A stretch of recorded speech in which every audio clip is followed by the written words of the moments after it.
The name Dougal reminds me of that The movie Dougal? terrifying animated film.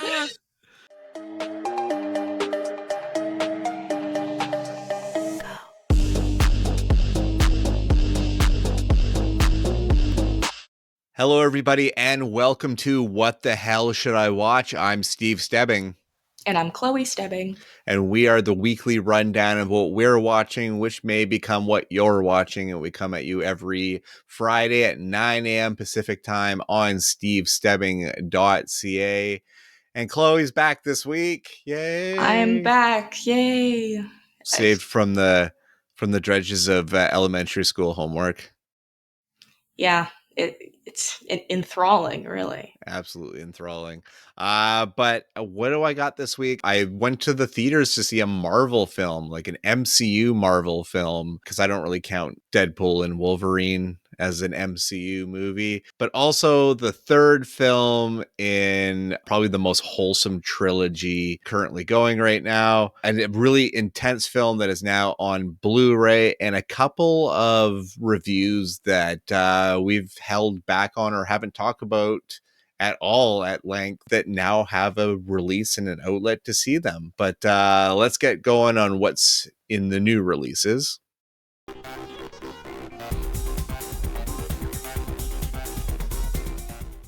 That's right, fresh for your eyeballs, going back to the MCU with the fourth Captain America film, but the first one without Chris Evans.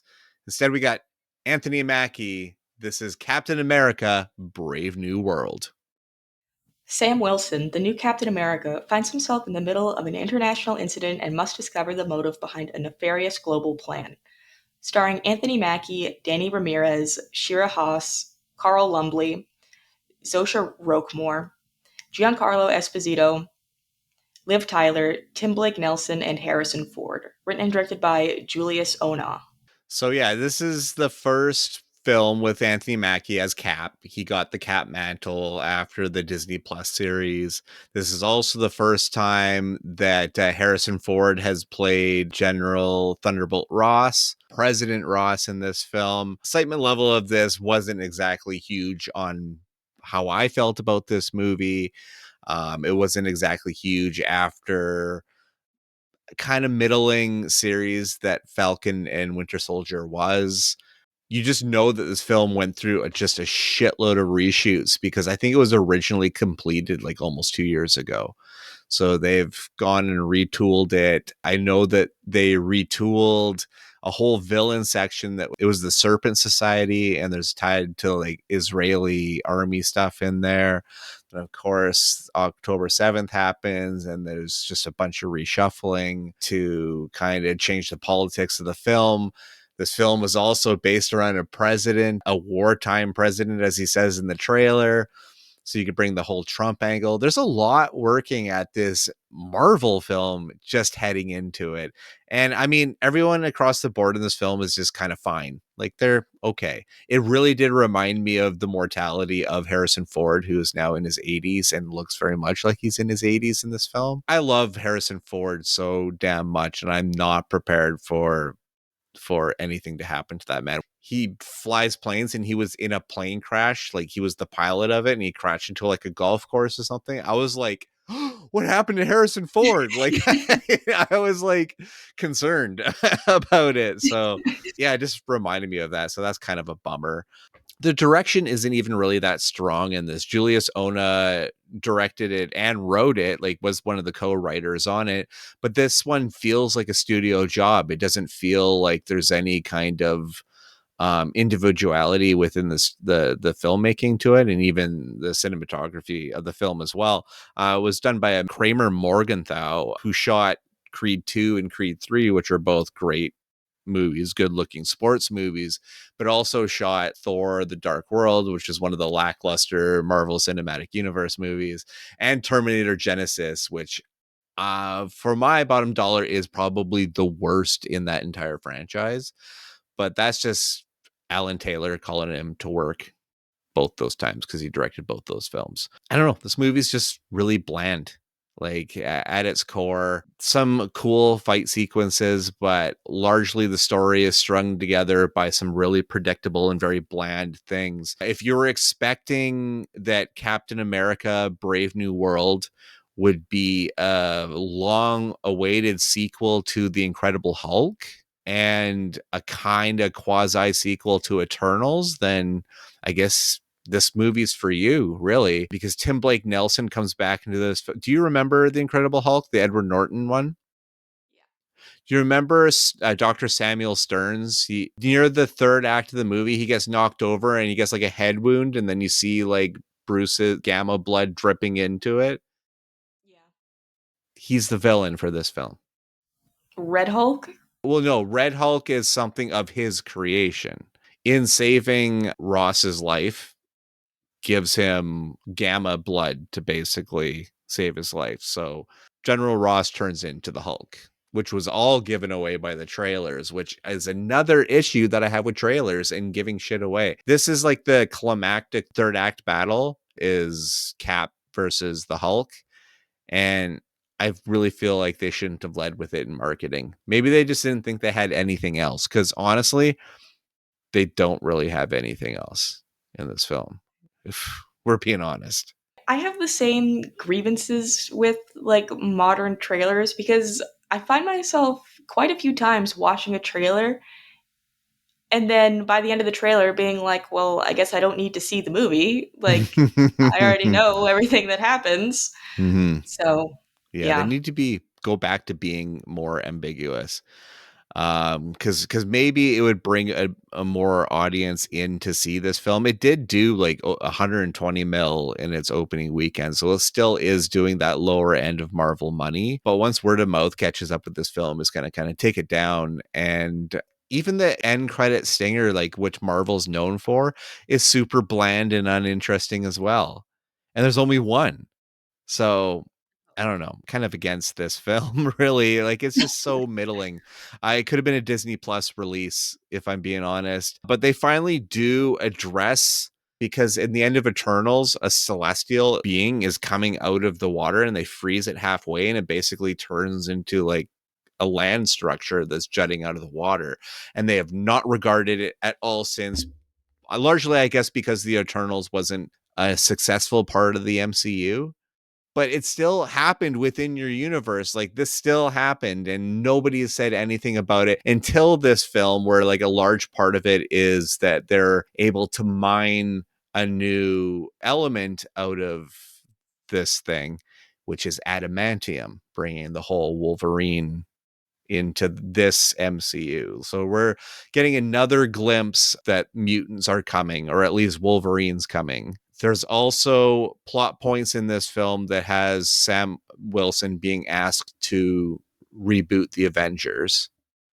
So basically, this is the only thing that Brave New World is good for, because they already botched a shitload in this film, including the Serpent Society, which just gets immediately dog walked in this film. Giancarlo Esposito is supposed to be Sidewinder, the leader of this group, which is a great villain casting to have in He's this. always the villain. He really is. He really is. But he's good at it though. Like he really is good at it. So the fact he's doing a Marvel one is just kind of like ding. Yeah, okay, fine. But they kind of really make him a dog with just absolutely no bite in this. So I don't know how they salvage that. Yeah, this one just really doesn't work. Had too many issues with it. It's really also hard to receive this movie in this current political climate when it comes to president overreaches and stuff. A little much. A little much. I know we're supposed to separate what's going on in the world with the art that we're consuming, but sometimes it's just a little too hard to do that. Let's move on to something far, far different, but something that will at least make you smile. This is Paddington in Peru. Paddington returns to Peru to visit his beloved Aunt Lucy, who now resides at the home for retired bears. With the Brown family in tow, a thrilling adventure ensues when a mystery plunges them into an unexpected journey. Starring Hugh Bonneville, Emily Mortimer, Julie Walters, Jim Broadbent, Carla Taus, Olivia Colman, Antonio Banderas, and featuring the voice of Ben Whishaw. Directed by Dougal Wilson. Now, ladies and gentlemen, this is the debut of just an unhinged couple minutes in your viewing pleasure. This is Hanna's video review of Paddington in Peru. So I just finished watching Paddington. The reason I am using something different from my face is because I didn't want to use my face. Because I get a little weird when I use my face. Like, I like to shake my phone a lot to zoom in on my face rapidly. So, anyway, to the rating. Marmalade out of 10. Good movie. Really stupid and goofy. When, at the start of the movie, when one of the nuns was speaking or singing, and she threw the acoustic guitar into the air, and I was like, it's gonna land on her head. It didn't. She grabbed it. I expected slapstick comedy, guys. I'm not the smartest. Guys. Anyways. Give me a second. I need to get water.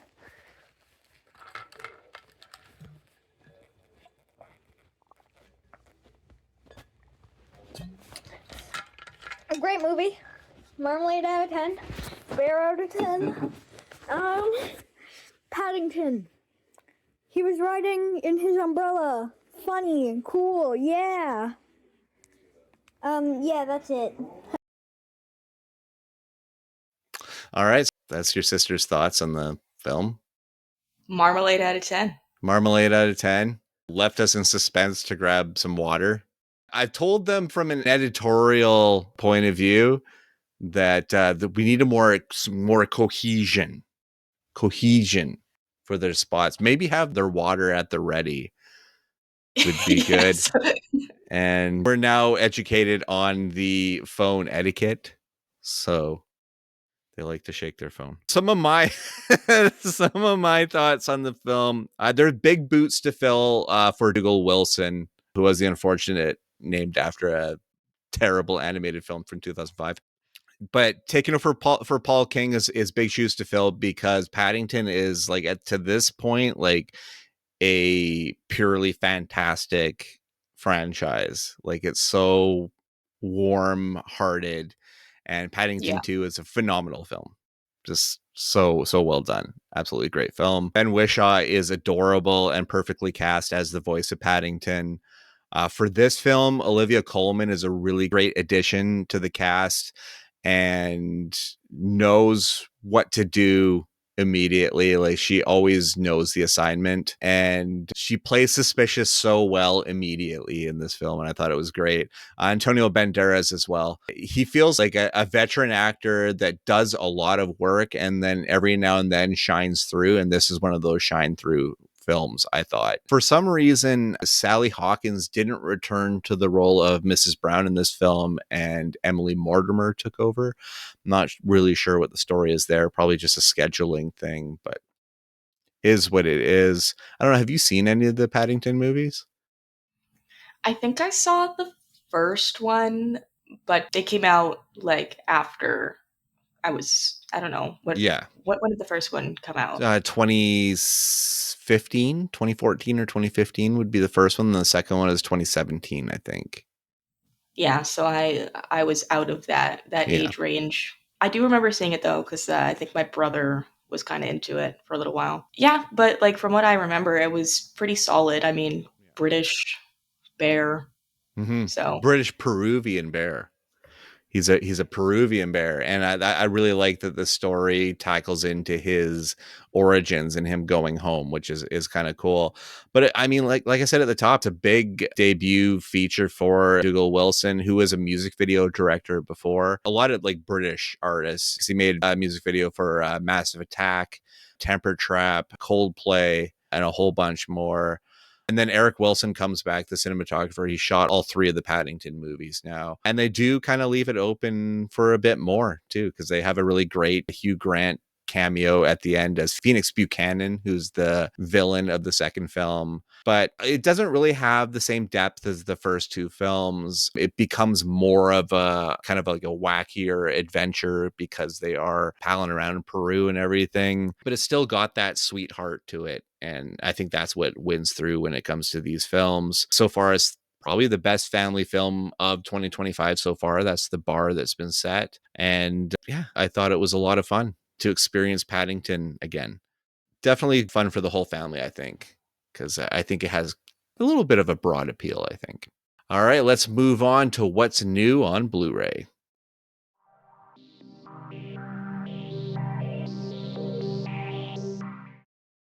All right, new this week. I believe it's nominated for an Academy Award, just one, but it's a film that I was waiting in 2024 to see. Finally got to catch up with it in 2025, and now it's on Blu-ray. This is September 5. During the 1972 Summer Olympics in Munich, Germany, an American sports broadcasting team must adapt to live coverage of the Israeli athletes being held hostage by a terrorist group. Starring Peter Sarsgaard, John Magaro, Ben Chaplin, and Leonie Benesch. Written and directed by Tim Fellbaum. The trailer for this film is so intense, so much so that I knew that this was going to be a well-done movie and it's going to be one of those tight edited thrillers. Even though, you know, it's a historical film, so we know what the outcome was on this hostage situation at the 72 Olympics. And there is a subsequent movie about that as well called Munich, done by Steven Spielberg. But doing it from this perspective of the TV crew, I think is really fascinating, putting it into the eye of being broadcast television and breaking the news and trying to get the story from a very dangerous vantage point. I think that that's very fascinating. John Magaro, Peter Sarsgaard, and Ben Chaplin are all phenomenal. They're all proven great dramatic actors, so they do what they do best, honestly. Leonie Benesch is who I was excited to see in this film, playing a German in this movie, playing kind of like the interpreter as well as someone in the crew. But this is cool to see her because I really liked her in The White Ribbon and The Teacher's Lounge from, I think it was 2 years ago now. Just a really, really, really great actress. So it's cool to see her in English language film. And this is honestly the first film I've seen from Tim Fellbaum. He usually makes German sci-fi films. I think he has 2, maybe 3 feature-length films. I've never seen them. So for him to pivot from sci-fi to this very gritty, embedded, true story journalistic film is fascinating. I don't know if journalistic is a word. Might have to strike that one. I don't know. But people online are calling this film propaganda. Of course, because it's about Israelis. It's because it's about Israelis, and of course, Israel and Palestine. The ongoing war is so much more in the magnifying glass right now. So if it involves Israelis or it involves Palestinians, it's going to get this kind of mudslinging. I don't think it tries to play either side. I think it tries to play an event in time that was being covered by a media group, and the politics of the matter weren't at play within it. It's just the violence and shock of the immediate actions. And that's kind of how I took it in. So I didn't really see it as waving any sort of propaganda for either side. The hate always gets amplified, and I don't think it's really warranted in the case of a film like September 5. And I think in the current political climate that we are, basically anything that's history related is going to be labeled as propaganda from one side or the other. It really is, and that's the unfortunate thing, and it's the tough road that any art will take now. And you wonder how it will get shaped by it. I mean, the Trump administration right now is banning books, banned Julianne Moore's children's book, which is about trying to feel self-love when you have freckles. It's called like Strawberry Freckles or something like that. And that book has Um, been banned now by the Department of Defense. do you know the reason? No. Just because education is the enemy. Yeah. Well, they're trying to shut down the Department of Education as well. So, Yeah. I mean, this is where we are. We're almost to Fahrenheit 451, where they're going to be burning books and poetry and old literature and stuff like that. It's kind of where we're at. So, anyways, this I feel vindicated and validated in the fact that this actually is one of the best films of 2024 in my opinion. It's quick and breezy. It's like an hour and I think hour and 40 at most with credits. So it's a really quick blast of intensity. And the filter they put on is brilliant. I absolutely love the way it looks because it has that early 70s grain on it. And I think it would make a really great double feature with that Spielberg film I talked about, Munich. To do a back-to-backer with that one would be really cool. And it's actually, coincidentally, John Majero's first film. He was an extra on Munich. So there's a full circle Hollywood moment right there. Beautiful. Exactly. Beautiful. Gotta love it. All right, let's move on to what you can stream at home.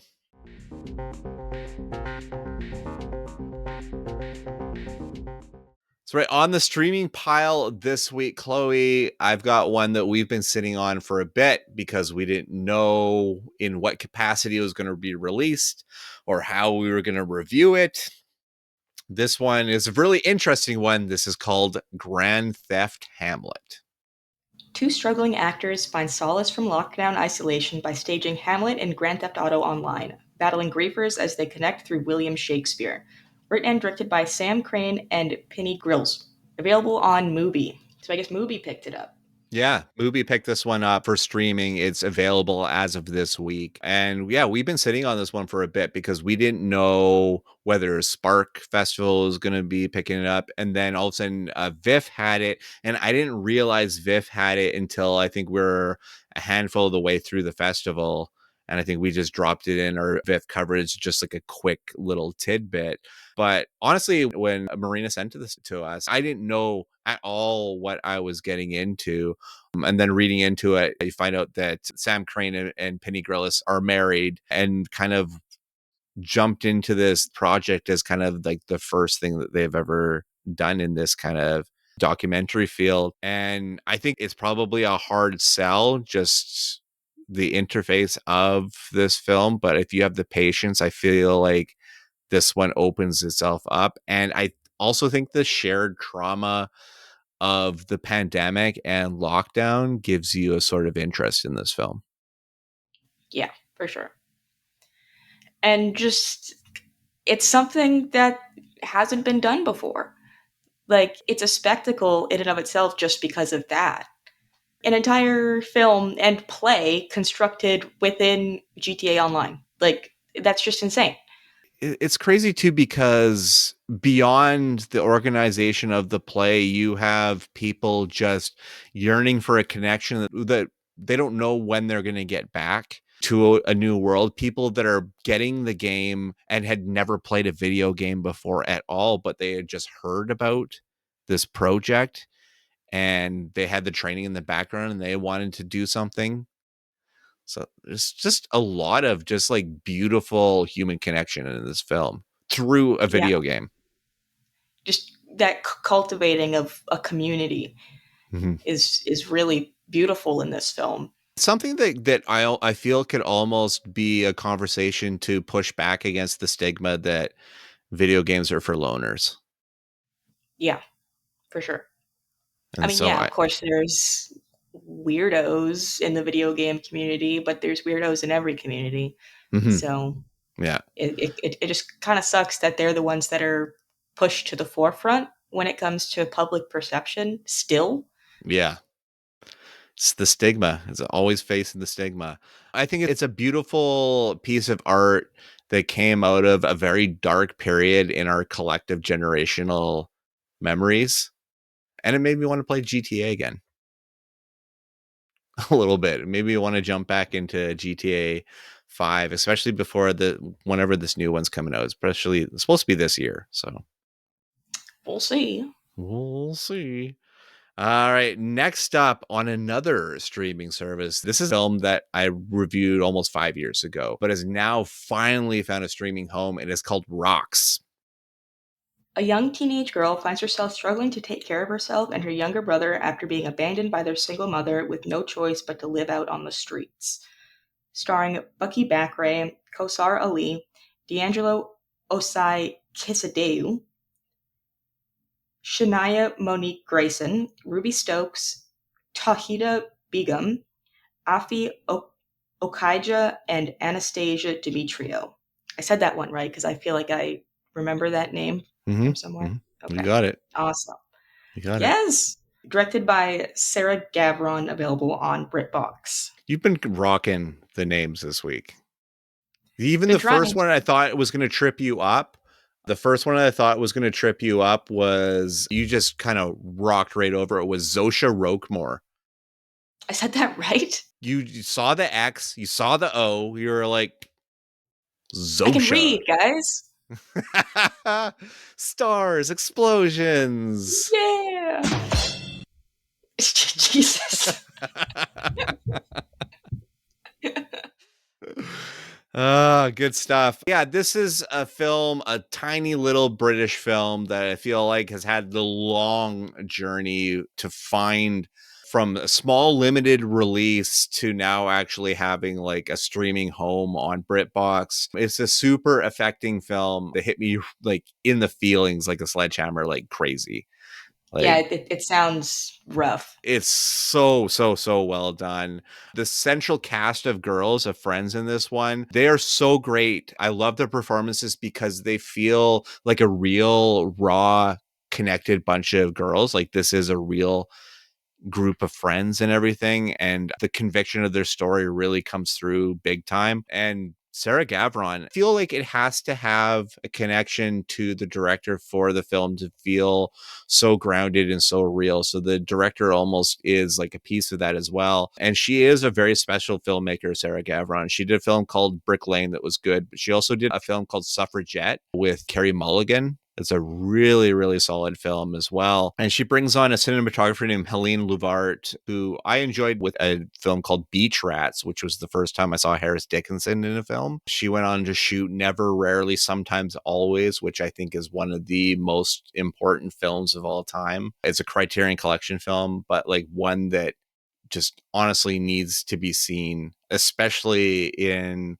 the women's health sector of America right now. It very much is an important film. She also shot The Last Daughter for Maggie Gyllenhaal and La Chimera for Alice Rohrwacher. And this film is like a really well shot film that also is a big contributor to how on board and side by side you feel with each of these characters. Just a strong coming of age story that has great perspective.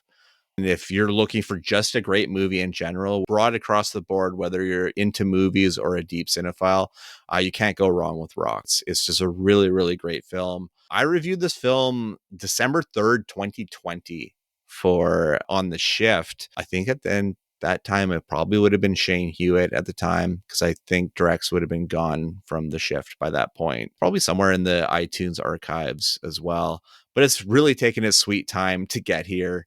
And I really hope that people give it a chance. But in this day and age, it always gets buried by some big Hollywood film. So no one sees these films. So to give it a platform, that's what I'm doing right here.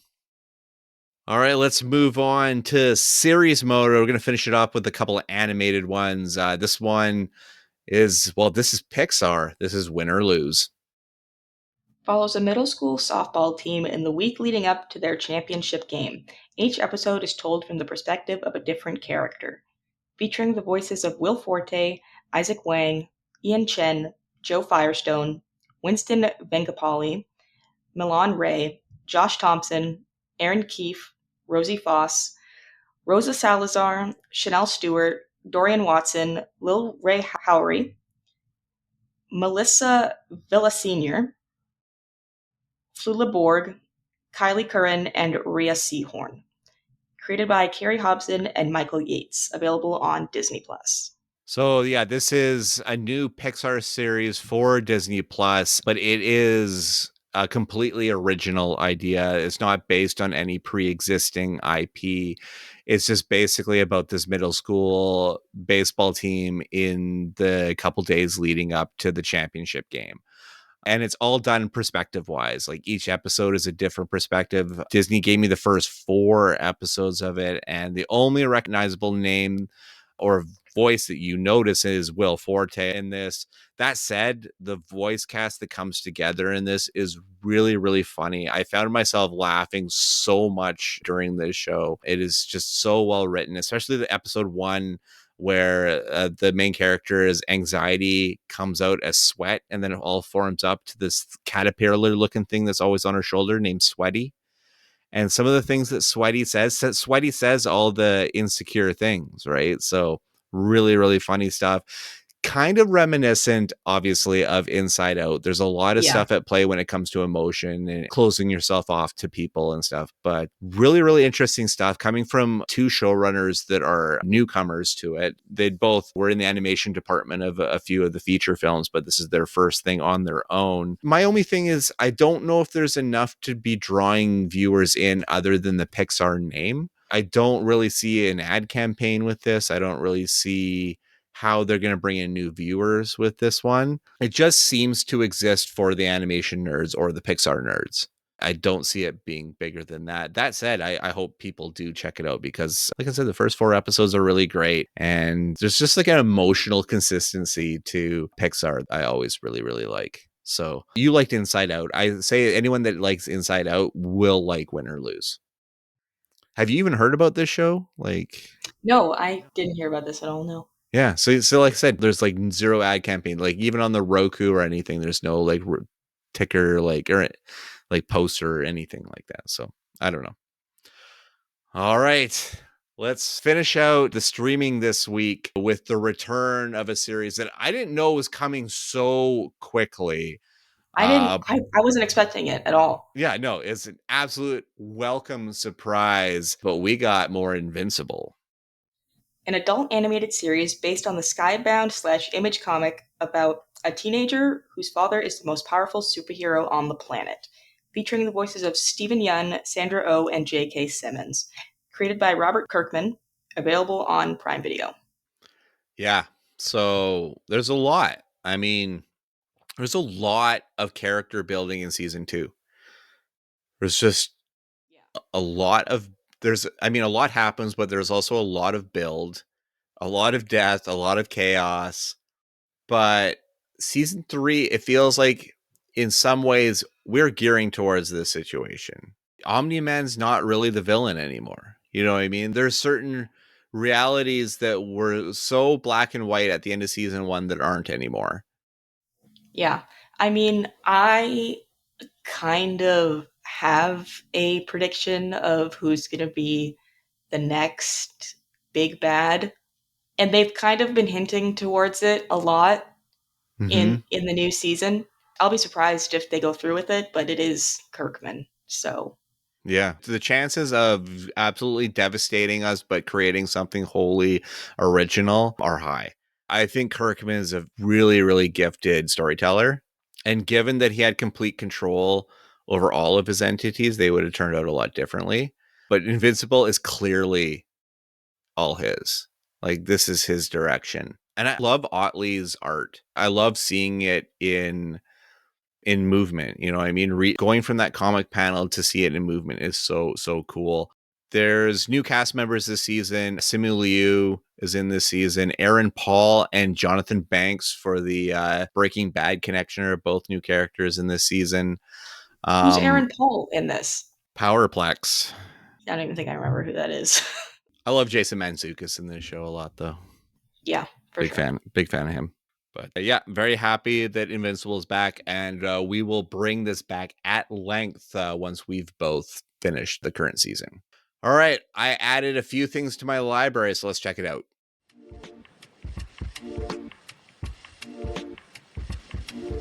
All right, this one, I got the email from Warner Brothers about this one. And when it hit my inbox and I went to reply, I was like, yes, yes, yes, yes. Like, I was so pumped about it. And I already have it on DVD, but to get it on a brand new 4K, and it has a reunion special on it. It is Constantine in Okay. 4K.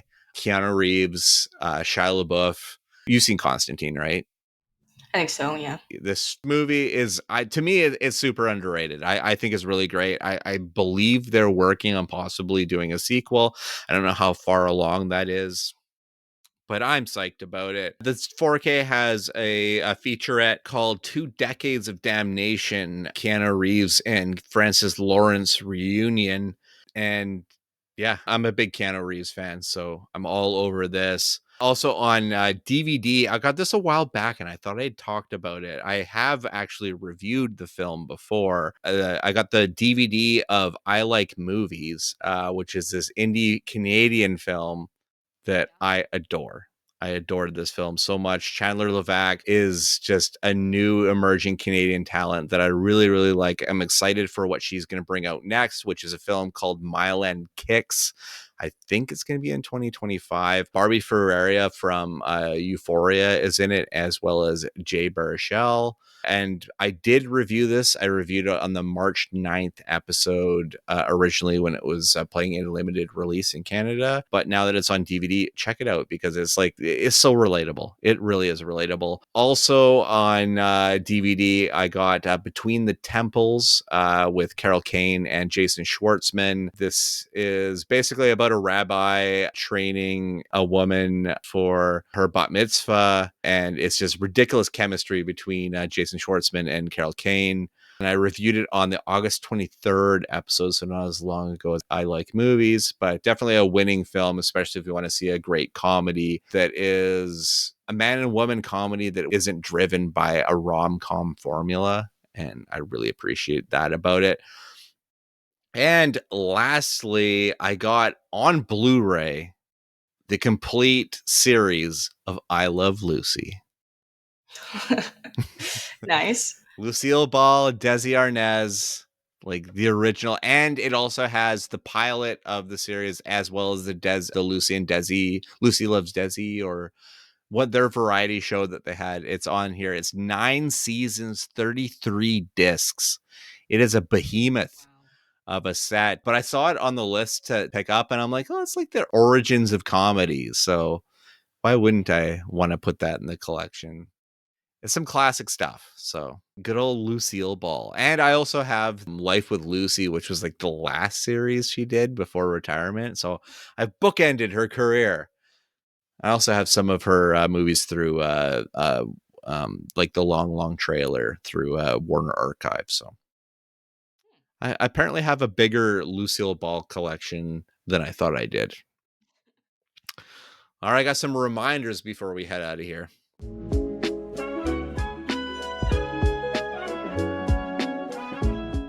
All right, first up, I just talked about this movie probably a couple of weeks ago. It's on Prime Video, but you can also buy it on Blu-ray now. It stars Jude Law and Ty Sheridan. It's called The Order. It is Jude Law taking down white supremacists in Coeur d'Alene, Idaho in the 80s.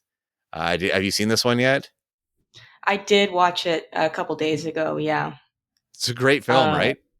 Yeah, it is. It's Children doing Nazi salutes, chilling. Right?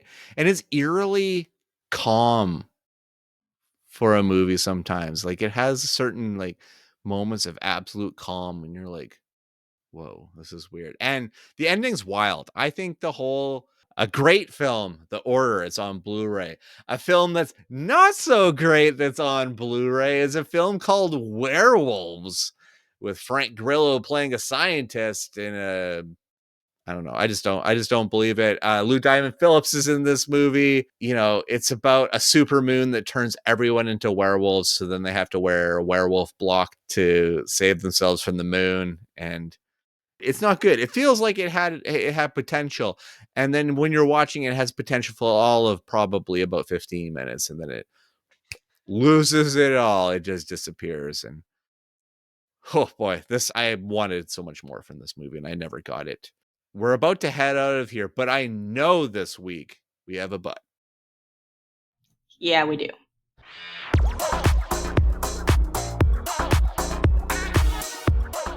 So I checked out a movie on Prime, and it's pretty crazy. It's called Grafted.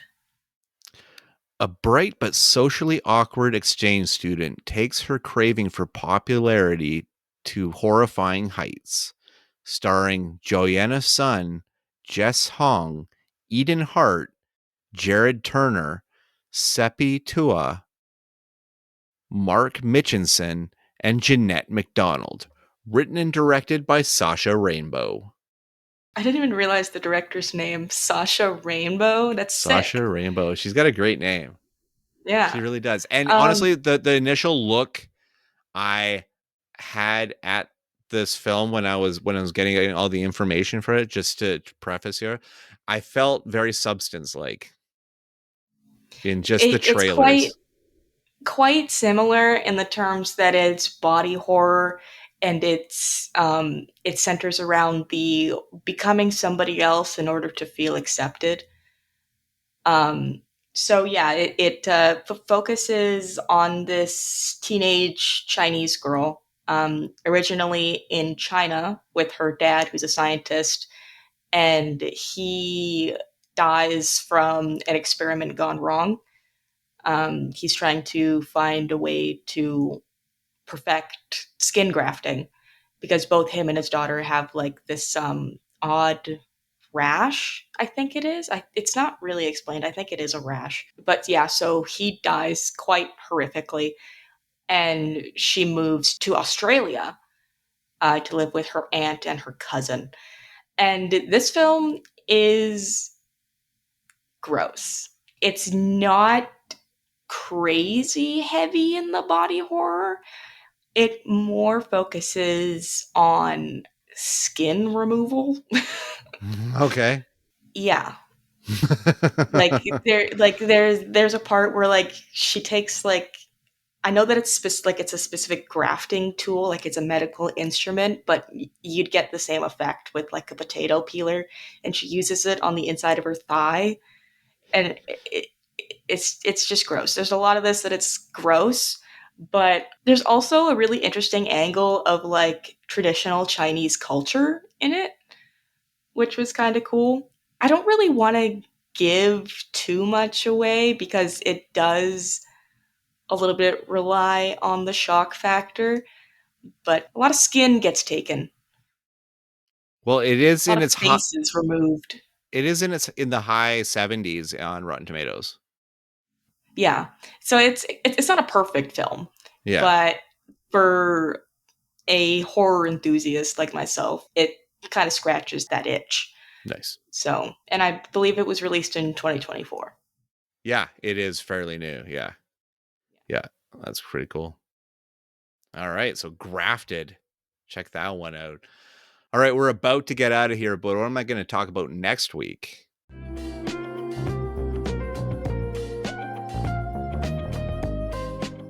That's right. A taste of next week. Chloe, this is one we've been waiting for because the next piece of insanity from the mind of Osgood Perkins, with help from Stephen King in the form of a short story, we get The Monkey. And the trailer for So this excited. movie is wild. I have There's no idea. like elements of dark comedy, which is amazing. Yeah. I think that this is going to push more of the comedic edge to it. And I've been waiting for this from Oz now, especially after seeing the Q&A for Longlegs. He is such a funny guy. So I'm excited. And he was super pumped about this movie when we saw that Q&A. Yeah. So I actually really like the choice for the lead. Every time I see him, though, I immediately think of Divergent, and I think of the scene where Shailene Woodley goes to talk to him, and he's like, "What makes you think you can talk to me?" And that makes me laugh every time. But I do really like that actor, so Theo James. Yeah. He was supposed to be the action hero of that series. And, well, we know what happened to the Divergent movies. They just weren't very good. I still liked them. It's like the guilty pleasure that you wear on your sleeve. Yeah. Stay up there with the Maze Runner movies, you. There's smuggling in there. But that brings us to the end of the episode. You can find me on Twitter, Instagram, Letterboxd, Threads, and Blue Sky at The Evil Dead. You can find me on Letterboxd at HoneyBunChloe. And you can find all of these episodes on stevestebbing.com. Also go to the YouTube page, Steve Stebbing, or at The Evil Dead, and give us a like and subscribe there. And you can also find us on shiftheads.ca. You can also hear me every week on Shane Hewitt and the Night Shift, Friday, 8 p.m. Eastern Time on Toronto's News Talk 1010, found on the iHeartRadio network. And we've emptied out our list for this week, so we got to fill it up again. Until next time, bye-bye. What the hell is Marmalade out of 10? When one of the nuns were speaking. It's funny because my speech pattern is just the slightest bit more refined than theirs.